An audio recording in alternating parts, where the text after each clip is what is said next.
Wind turbines maintenance చేసే ఇంజనీర్ల జీవితం ఎంత ప్రమాదకరంలో ఉంటుందో ఈ కథనం ద్వారా తెలుస్తుంది. ప్రస్తుతం అమెరికా మొత్తం మీద ఇలాంటి వారు 200 కంటే తక్కువగానే ఉన్నారు. నెలకు దాదాపు $50,000 భారీ జీతం ఇస్తున్నప్పటికీ ఈ పని చేయడానికి ఎవరు ముందుకు రావడం లేదు. దీనికి కారణం వారు 400 అడుగుల ఎత్తులో ప్రాణాలకు తెగించి పని చేయడమే. ఈ పని చేసేటప్పుడు రక్షణ కోసం ఇంజనీర్లు మొదట 18 పౌండ్ల కంటే ఎక్కువ బరువు ఉన్న సేఫ్టీ గేర్లను ధరిస్తారు.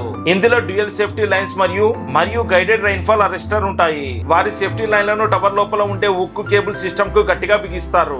ఆ తర్వాత కేవలం కొన్ని గజాల వ్యాసం కలిగిన ఒక ఇనుప టవర్ లోపల ప్రవేశిస్తారు. ఎండాకాలంలో ఆ టవర్ లోపల ఎక్కడం అంటే మండుతున్న చిమ్నీ లోపల వేలి పెట్టినట్లు ఉంటుంది. అక్కడ కిటికీలు ఉండవు, ఏసీ సౌకర్యం అస్సలు ఉండదు. కేవలం పనిచేసే చోటుకు చేరుకోవడానికి వారు 10 నిమిషాల పాటు 300 మెట్లు ఎక్కాల్సి ఉంటుంది.